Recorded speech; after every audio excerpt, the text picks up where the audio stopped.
अगर किसी को इरेक्शन में बार बार दिक्कत आ रही है, कभी ठीक होती है, कभी दोबारा आ जाती है, तो ये सिर्फ एक सेक्सुअल प्रॉब्लम ना होके आने वाली गंभीर हृदय रिलेटेड प्रॉब्लम का इंडिकेशन हो सकता है। और ये इंडिकेशन लगभग 3 से 4 साल पहले आपको मिल जाता है। कहते हैं penis is the vascular barometer. ये आपके वेस्कुलर सिस्टम के बारे में आपको इंडिकेशन देता है।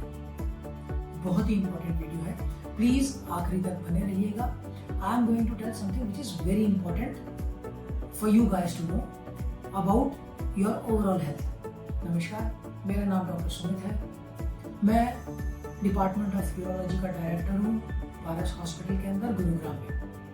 तो चलिए समझते हैं ये बैरोमीटर वाली बात, क्योंकि ये पूरी वीडियो का क्रक्स ये बैरोमीटर ही है। तो होता ये है कि पेनिस में इरेक्शन करने के लिए पेनिस में अचानक से खून का बहाव बढ़ता है और पेनिस के अंदर ब्लड एक्यूमुलेट हो जाता है। जब पेनिस के अंदर ब्लड बहुत सारा इकट्ठा हो गया है तो ये पेनिस एनगॉल्ज हो जाता है, जिसको हम इरेक्शन कहते हैं। अब फर्ज कीजिए कि जो खून की कोशिकाएं, खून की नलियां पेनिस के अंदर ब्लड लेके जा रही हैं, इसके अंदर एक प्लाक जम गया या थोड़ा सा फैट जम गया है। इसका मतलब अब इसका कैलिबर नैरो हो गया है। अगर खून की कोशिकाएं नैरो हो गई हैं तो इसके अंदर पूरा ब्लड नहीं जाएगा, और अगर ब्लड पूरा फ्री फ्लो नहीं होगा पेनिस के अंदर तो इरेक्शन की प्रॉब्लम हो जाएगी। अब समझने की बात यह है कि अगर खून की नसों के अंदर प्लाक जमा हो गया है तो इसका मतलब हृदय की नसों में भी ये वाला प्लाक या फैट जमा हो सकता है। पेनिस के अंदर जो खून की नसें होती हैं ये 1 से 2 मिलीमीटर डायमीटर की होती हैं, और हृदय के अंदर जो खून की नसें होती हैं 3 से 4 मिलीमीटर डायमीटर की होती हैं। अगर ये प्लाक 1 से 2 मिलीमीटर की खून की नस के अंदर जम गया है तो ये पहले रुकावट पैदा कर देगा। लेकिन वही प्लाक अगर हृदय की नस जो 3 से 4 मिलीमीटर की है इसके अंदर जमा है तो ये अभी रुकावट पैदा नहीं करेगा, थोड़े समय बाद करेगा।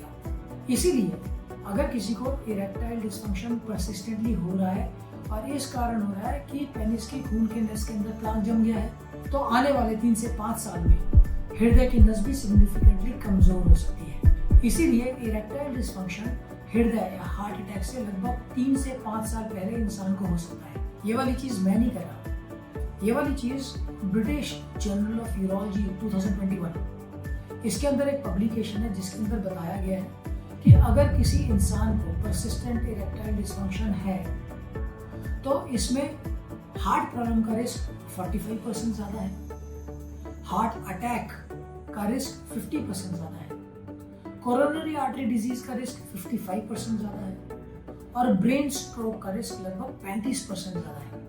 तो ऑब्वियसली अगर आपको इरेक्टाइल डिस्फंक्शन इस कारण हो रहा है कि खून की नसों के अंदर प्लाक जम गया है, तो ये इंडिकेशन दे सकता है कि आने वाले 3 से 5 साल के अंदर आपको हृदय से रिलेटेड ये समस्या या स्ट्रोक की समस्या हो सकती है।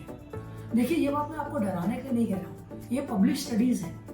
अगर कोई तकलीफ हमें समय रहते पता लग रही है और इसका समय रहते निदान कर दे तो भविष्य में आने वाली तकलीफ को प्रिवेंट किया जा सकता है। तो अगर आपको परसिस्टेंट इरेक्टाइल डिस्फंक्शन है, करना क्या है, प्लीज किसी एंड्रोलॉजिस्ट और यूरोलॉजिस्ट के पास जाइए, उसको दिखाइए।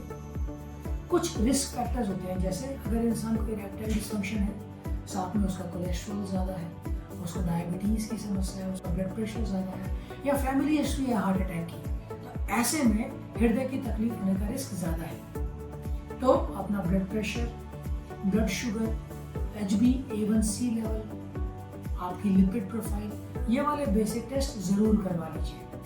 अगर आपको कोई हाई रिस्क है हृदय की तकलीफ होने का, तो साथ ही साथ आप अपने हृदय का कैल्शियम स्कोर या कोरोनरी एंजियोग्राफी करवा सकते हैं, ताकि अगर तकलीफ ऑलरेडी बन रही है उसका हमें समय रहते पता लग जाए और समय रहते इसका निदान हो जाए। तो आई होप इसका मतलब बहुत क्लियरली आपको समझ में आ रहा है कि अगर आपको परसिस्टेंट इरेक्टाइल डिस्फंक्शन है और साथ में ऐसा कोई रिस्क फैक्टर है तो नेचर आपको एक वार्निंग दे रही है कि आने वाले 3 से 5 साल के अंदर हृदय से रिलेटेड समस्या हो सकती है।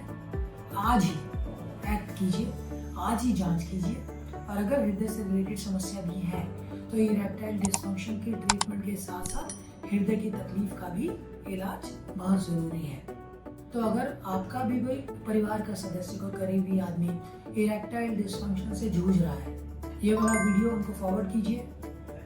वीडियो में जो फ्लैश किया गया व्हाट्सएप नंबर है, इस पे हार्ट लिख के भेजिए ताकि हम लोग आपको रिवर्ट कर सकें और आपको सही से गाइड कर सकें कि इस समस्या का सही इलाज किस तरीके से करना है, कौन सही डॉक्टर है, कौन सी जांच करवानी है, ताकि आप किसी भी नीम हकीम के चंगुल में ना फंस जाएं और अपनी संपत्ति अननेसेसरी वेस्ट ना करें। अगर वीडियो पसंद आया, आप चैनल को सब्सक्राइब कीजिए, लाइक का बटन दबाइए।